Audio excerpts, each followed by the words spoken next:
అడవిలో పందుల్లా దోచుకున్నారట, పెట్టుబడిదారులను తరిమేశారు. ఓహో! మీ బాధ అది వాళ్ళని తరిమేశారని. ఇప్పుడు అడవిలో పందుల్లాగా దోచుకున్నదెవరు? 2,73,00,00,000 5 సంవత్సరాల్లో జగన్మోహన్ రెడ్డి ఆయన పరిపాలనా కాలంలో పేద ప్రజలకి అమ్మ ఒడి పేరుతోని, రైతు భరోసా పేరుతోని, రకరకాల రైతు నేస్తం పేరుతోని, నేతన్న కార్యక్రమాలతోని రకరకాల వర్గాలకి వాళ్ళకి డైరెక్ట్ బెనిఫిట్ స్కీమ్ కింద అకౌంట్లలో డబ్బులేసిండు.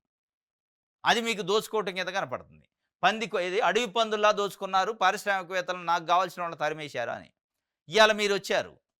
మీరు అడవి పందులు లేక మరి వాళ్ళకి దోచిపెడతారా ఇప్పుడు?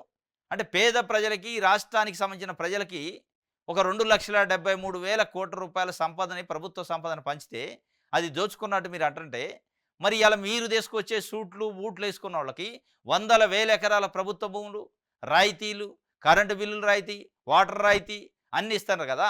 మరి దీన్నేమనాలి? దీనివల్ల ఎవరికి ప్రయోజనం? అంటే వస్తే గిస్తే బంట్రోతు ఉద్యోగాలు కొన్నొస్తాయి. ఊడిగం చేయాలా? ఊడిగం చేసే ఉద్యోగాలు కొన్నొస్తాయి. వాటిని చూపించి మీరిక చాలా మంచి పరిపాలన చేసినట్టు చెప్పే కార్యక్రమం చేస్తున్నారు. స్కాముల కోసమే స్కీములు పెట్టారు. వినూత్న రీతిలో దోపిడీ చేశారు. రాష్ట్రం అప్పు 9,74,556 కాదంటే అసెంబ్లీకి రాండి తేలుస్తా. సీఎం చంద్రబాబు నాయుడు తీవ్ర వ్యాఖ్యలు. అసభ్య పోస్టులు పెడితే ఎవరిని వదలనని వార్నింగ్. మళ్ళా రాష్ట్రం అప్పు ఇవాళ 9,74,556 వచ్చింది. మరి ఇదే అంశాన్ని మనం బడ్జెట్లో పెట్టలే.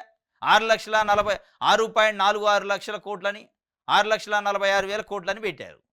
మరి మళ్ళీ 9 ఎక్కడికి వచ్చింది? మళ్ళీ 3 లక్షలు ఎట్లా పెరిగింది కోట్లు? ఇక దాంట్లో అసెంబ్లీకి వచ్చి చర్చించేదే ఉంది.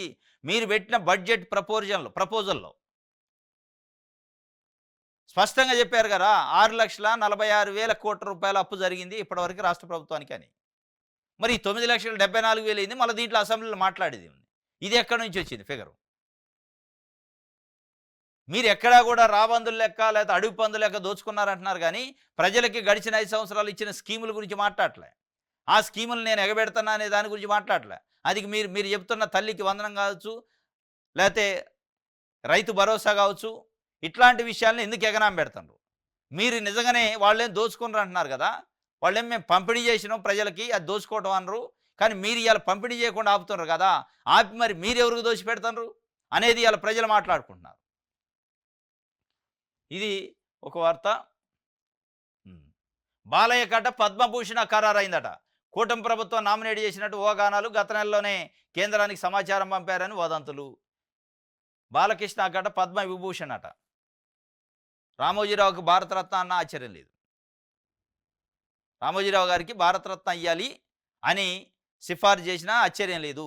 ఎందుకంటే మార్గదర్శి అనే సంస్థను పెట్టి 2,610 కోట్ల రూపాయలు బ్లాక్ మనీని దాచిపెట్టిండు. డిపాజిటర్లు ఎవరో తెలియదు, అవి ఎక్కడి నుంచి వచ్చినాయి తెలియదు.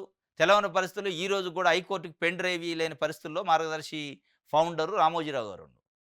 ఆయనకి రేపు భారతరత్న ఇవ్వాలి, అంతకంటే మేధావి లేడని చెప్పిన ఆశ్చర్యం లేదు. అదే కోవలోకి బాలకృష్ణకు కూడా పంపారట, పద్మ విభూషణ్ ఇవ్వాలని.